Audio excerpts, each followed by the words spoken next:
Hello everyone, welcome to yet another session of the daily news analysis of SRIRAM'S IAS, where we take up important articles featuring in the Hindu newspaper and break them down for our understanding from the UPSC examination point of view. So let's start our discussion by taking the important articles which feature in the New Delhi edition of the Hindu newspaper. So let's take up our first article for the day. The first article reads, Millets in the Mainstream, how Odisha's Kutia Kond tribe rediscovered a palette for the poor man's food. And a similar article is on the also placed aside this article, where it reads, Center pledges to promote millets internationally in 2023.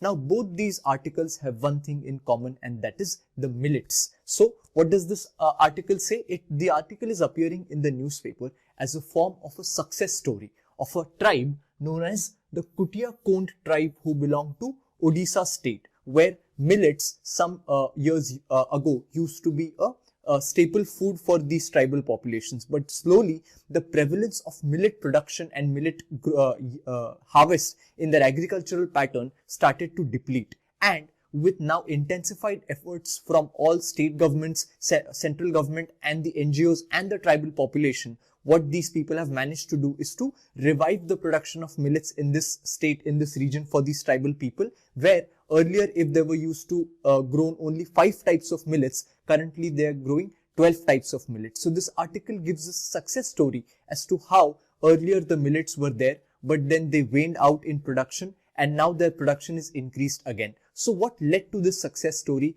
and how can this success story be modeled and be spread to not just to India but also globally, so that millets get their rightful position and they all the things that are associated with them which are good are also supplied to the other populations of the world. So through these articles we'll try to understand all the discussion about millets, what kind of crops they are, where are they grown, what are the different types, what are their advantages, and what are the different efforts that the government is taking in order to boost the production of millets, and why is it doing so exactly. So when we talk about millets, millets are what? They are a group of highly variable small seeded grasses widely grown around the world as cereal crops or grains for human food and as fodder as well. So the simple definition of millets gives us the variety of this crop, where it is a type of highly variable small seeded grasses which are widely grown around the world and are used as cereal crops, which means that they provide nutrition. They are there for human consumption and as well as for animal consumption as well. So these crops are multifaceted for human and animal consumption. And in India, there are majorly 10 types of millets growing in India, out of which certain are major millet crops and other are minor millet crops. So the big millet crops in India are the 3 major millet crops growing are jowar, which we also call sorghum, bajra, which is known as the pearl millet, and ragi, which is known as the finger millet. These 3 millet crops are grown widely in India. And so for example, India also grows a rich array of biogenetically diverse and indigenous varieties of small millets as well, which have regional names known as kodo, kutki, chenna and sanva. And area of the production of these millets, if we want to know where all in the states of India are millets grown. So the major producers include areas of Rajasthan, Andhra Pradesh, Telangana, Karnataka, Tamil Nadu, Maharashtra, Gujarat and Haryana. So these are the states where we find the production and growth of millets as a prominent one. And if we talk on the world level, India, Nigeria and China are the largest producers of millet in the world, accounting for more than 55% of the global population. So India at one point of time was the leading producer of millets, but now it has gone down and does not hold that position anymore. So how did this happen that India has the historic record of producing millets since ancient times, which goes as back as at the times of the Harappa civilization or the Indus civilization. Since then, millets have always been a part of the Indian agricultural palette. But in the coming years, after independence and before that as well, increasing importance was given to the production of rice and wheat. And these two crops, when they entered the palate of normal citizens, they were replaced by these regional food crops, and millets also became a party to them, or they became one of those crops who lost importance. Now this importance is being revived by the government because they have realized that these millet crops which have gone out of production actually hold immense nutritive value, and they hold even environmental significance where they're climate resistance. They can be grown in area where less water is available. They're climate resistant as well, and due to other benefits, Indian government is trying to push them. So let's understand. These are the different types of millets which we saw: pearl millet or bajra, jowar, sorghum, or the finger millet which is ragi. So talking about millets, what are their benefits? So when we are talking about why Indian government is wanting to push the production of millets, not just on a national level but at an international level, there are these various benefits. One is the low input cost required for growing millets, which makes sure that there is economic security.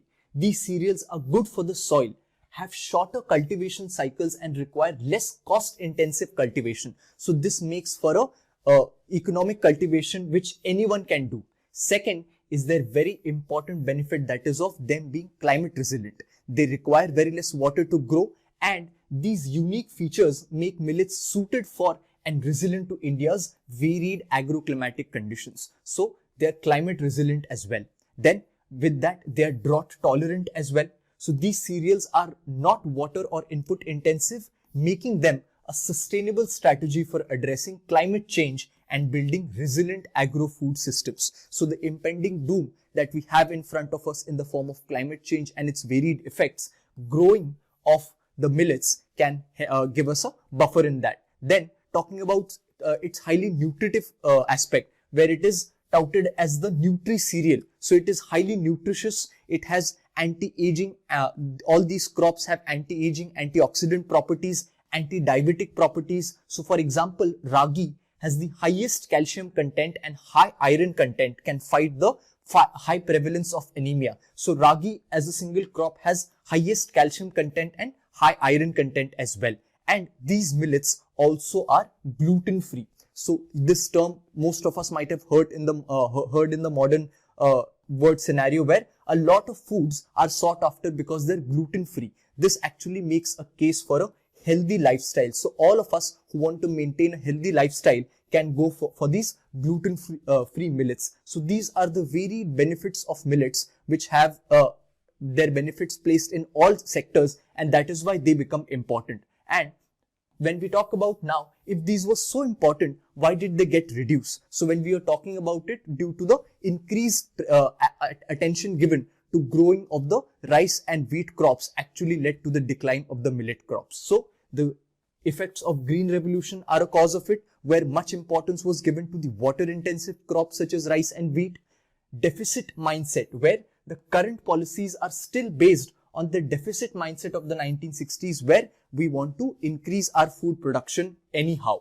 And the biased policies, where we were talking about giving all the importance towards rice and wheat. And the skewed cropping pattern, which means that these three crops, rice, wheat and sugarcane, corner 75 to 80% of the irrigated water. All three crops require a lot of water, and that is why the major production is tilted towards these crops and less attention is given to millets as a crop. And the lack of diversification has resulted into this, and this has therefore also given us a impact of how if we do not diversify our cropping pattern, what kind of impact we can get. So diversification of cropping patterns towards cereals, pulses, oil seeds, horticulture is needed for more equal distribution of water, sustainable and climate resilient agriculture. So therefore, as we can see, going forward, incorporation of millets into our agricultural palette is a very important thing to do. Therefore, what is being done? What can be done to promote new millets as nutri cereals? And so we'll take it what steps can be done and what efforts are being taken by the government in the same aspect. So the first is rebranding the cereals as nutri cereals. Now, when we read this particular article in the newspaper, the journey towards bringing millets into the mainstream, when the researchers started on the journey, they had a simple, they did a simple questionnaire with the tribal people as to why they didn't choose to eat millets. And the answers that came were that it was looked down upon. If one is consuming a millet crop related food, they're looked down upon. So having a chapati made of wheat is a sign of a good lifestyle, a richer lifestyle, and eating a chapati made of a millet crop, that let's say jawar, is taken as a sign of poverty. So this particular image existed, and therefore bringing millets into the mainstream, the first important thing that needs to be done is to have this rebranding of millet done, and therefore taking it from a poor man's food, we need to rebrand as the next nutri cereal. So this thing is also done by the Indian government, where as we saw the announcement that the year 2023 has been declared as the International Year of Millets by India, and India is going to take active steps in terms of making people more aware what are the benefits of millets and what impact millets can have on the country's agriculture. So the first strategy from a consumption and trade point of view was to rebrand these millets as nutri cereals. And as of 2018-19, the millet production had been extended to over 112 districts across the 14 states. So due to this, the harvest of millets also increased. Then is giving incentive through hiking MSP. So the challenge that, or the issue that we were facing, was there was a bias against a few crops, and on top of that they were water intensive crops. So now what steps should be taken is to give the MSP incentives to these millet crops as well. So the government did perform action on this particular front, and it hiked the MSP of nutri cereals, which came as a big price incentive. So from 2015 to 2020, MSPs for ragi has jumped by 113%, by 72% for jowar and 71% for bajra. So this means that the government has taken steps in this regard, and they have indeed increased the MSP for these millet crops. Then third is providing steady markets through inclusion in PDS. Now, when the crop is given high MSP, which means that the government would make sure that at least the cultivators of these millets are getting a price for their crop so that they can sustain themselves. But here is not where the motive can be achieved. These nutri grains also need to achieve the needy people. Therefore, it's important that these grains reach to people, and that can be done by the public distribution system. So where cheap food grains are given to people, rice and in the form of rice and wheat, millets can also be a part of them. So that is the next step, and even here the government has taken steps, and now millets are available at the PDS shops as well. Next step is increasing area and production and yield. This is obviously the very obvious step that needs to be taken, that you need to increase area, production and yield of the millets. So therefore, the Ministry of Agriculture and Farmers Welfare is running a 600 crore scheme to increase the area, production and yield of the nutri cereals. And with a goal to match the cultivation of nutri cereals with local topography and natural resources, the government is encouraging farmers to align their local cropping patterns to the India's diverse agroclimatic zones. So when the farmers will be sensitive to the regional geography and what their region's geography supports for crops, and the millets can be a part of that strategy, it would be better agricultural planning. And provision of seed kits and inputs to farmers, building value chains through farmer producer organizations, and supporting the marketability of nutri cereals are some of the key interventions that have been put in place. So all of these things have also been done to give as much support as is possible to the farmers who are cultivating millets. The next step is of intersection of agriculture and nutrition. So where we are talking about the highly nutritious aspect of millets, the Ministry of Women and Child Development has been working at the intersection of agriculture and nutrition by setting up nutri gardens, promoting research on the interlinkages between crop diversity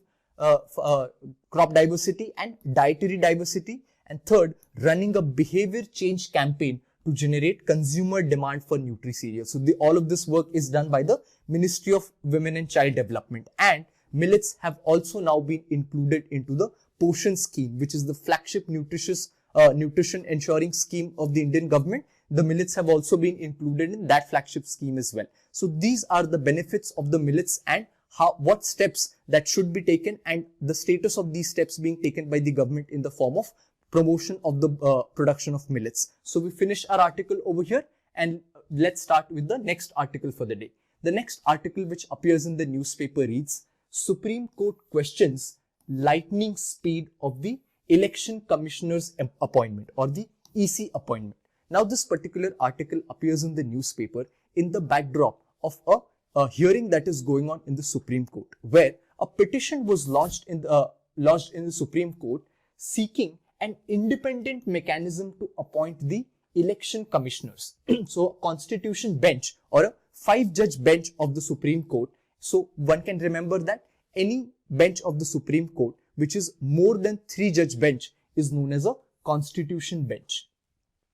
Or a minimum of 5-judge bench are 5 judges are required for a constitution bench. So a constitution bench was sitting and hearing this petition, and during the hearing of this petition there were certain concerns that were highlighted by the Supreme Court, and certain questions were raised in the backdrop of the independence of the election commissioner. So why the questions were raised, what are these questions that were raised, and from the examination point of view, what becomes important for us is to know about this whole debate surrounding the election commissioner and his or her independence. So we'll take a look into all of that. So in this particular hearing, the Supreme Court saw to certain facts that the post of the election commissioner has been vacant since the month of May 2022 to the month of November this year till the date of 18th November. So for all these months, the post of the election commissioner was vacant, and repeated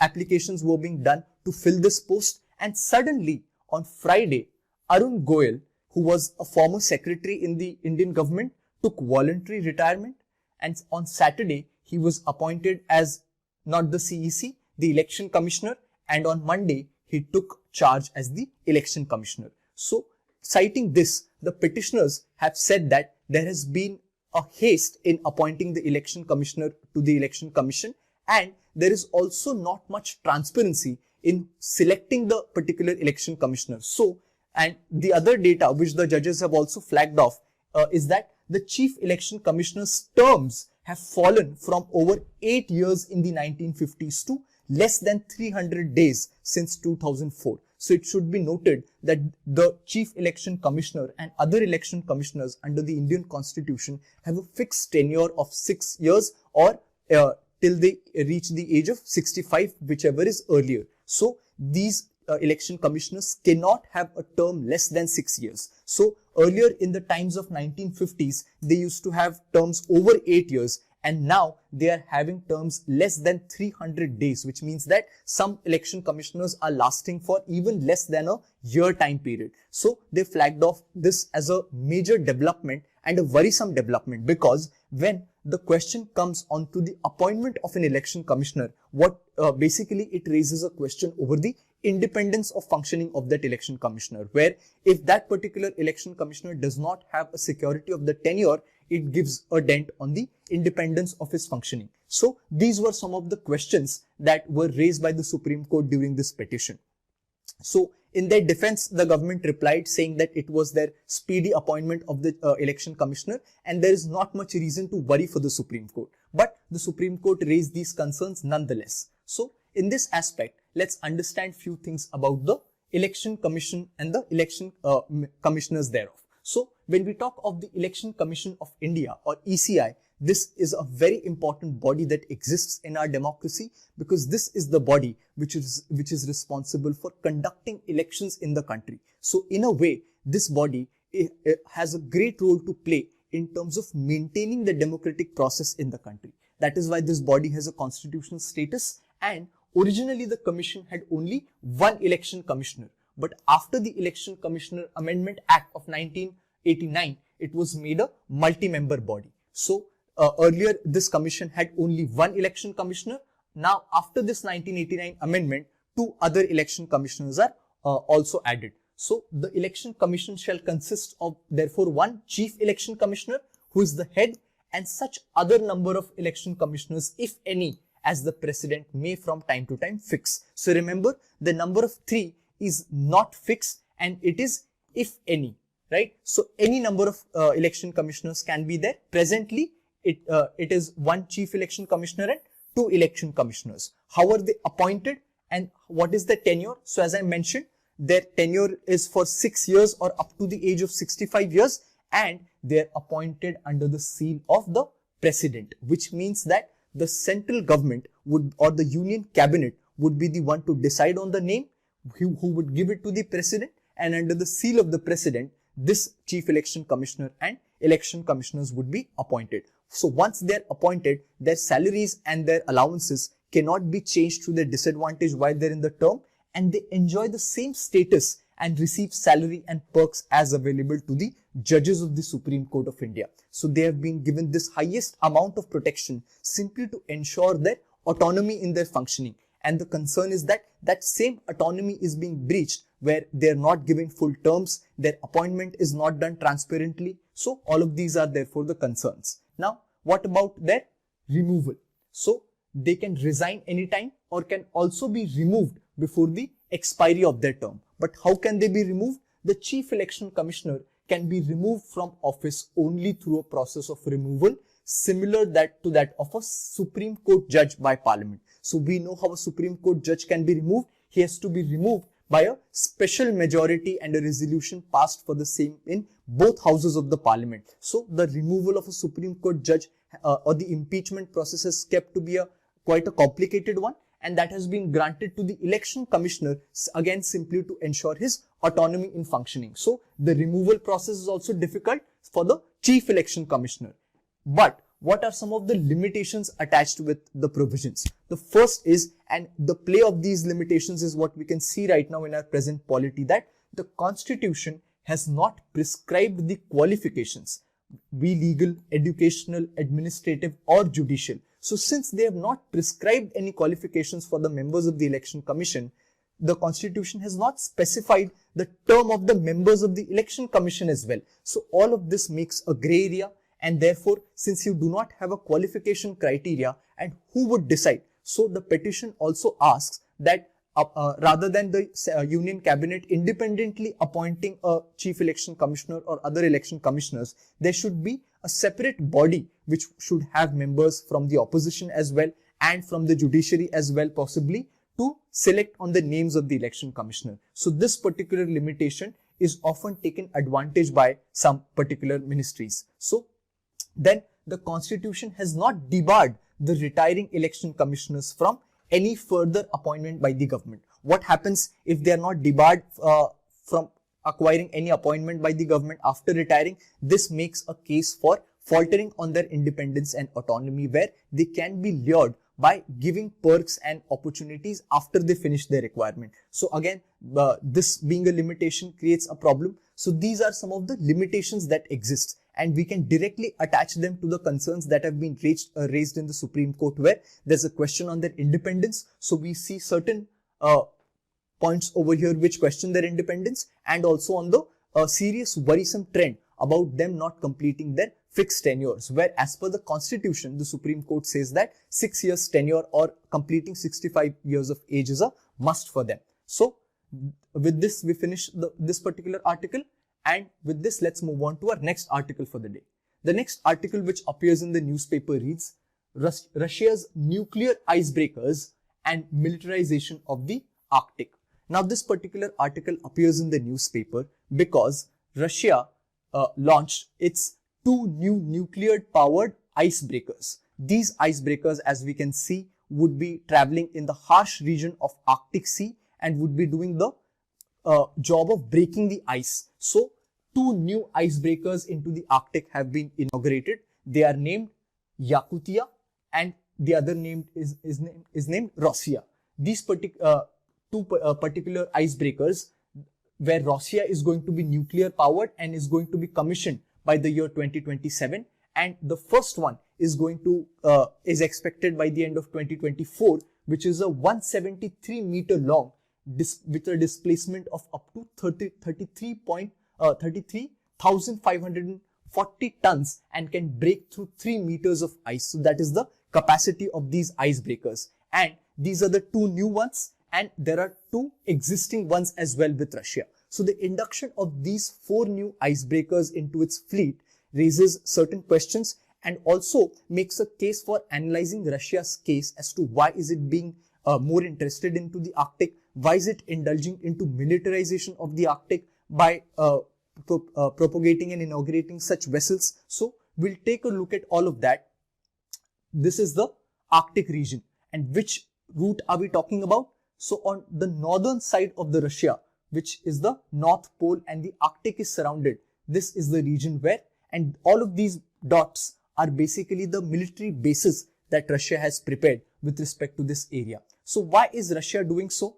What is the importance of this Arctic region where suddenly Russia is wanting to deploy icebreakers? So this particular region has multi-pronged importance. So now why does this region gain importance? So when we talk about these two areas, the Arctic Circle or the Antarctic region, these are regions filled with snow all the year round, and therefore they have many natural resources deep inside them, and they can also be the areas where they can be mined for natural resources and other aspects, and they can also be used for strategic purposes. So the Arctic region, because of the Antarctic region, because of the Antarctic Treaty signed between all the states, gives the status of gives Antarctica the status of a global commons, which means that this particular region of Antarctica would be a common region, and no one particular country will be able to establish its hold or sovereignty over this particular region. But such kind of agreement does not exist for the Arctic region, and therefore it is not a global common. What does this mean? That this particular region is up for grabs by many countries, and therefore many countries will try to lay its hands on them. So therefore it has come to be of much strategic importance from all the countries. So where it is, there is NATO presence right now in this particular area, where many NATO countries are doing their military exercises in the Arctic Sea. For Russia, Russia updated its naval doctrine, which unveiled in July, which envisages diversifying and stepping up naval activities in the Arctic. So even Russia is interested now by the inauguration of these icebreakers. We can see that it wants to step up its naval activities in the Arctic. Even China is not far behind. It has declared itself a near Arctic state since it is situated near the Arctic Circle, and has ambitious plans for building a polar silk route. Now, why this route is important? Because this northern sea route, this particular route which exists above Russia, this is also a gateway from Europe to the Asian region, and currently the route that is used is of the Suez Canal route, and if the particular route is cleared, the northern sea route, which cuts down time to reach Asia by up to 2 weeks compared to the current route via the Suez Canal. Now, why is all of this happening? Why is this route becoming clear now, and why not earlier? Because of the increasing effects of global warming and climate change. Earlier, this region used to be surrounded with thick ice all year round, but now due to warming of temperatures, the ice is melting, and that is why this region has taken much more importance. So there are environmental concerns as well, and therefore all countries are coming here to take a share of whatever they can. So what is India doing in this aspect?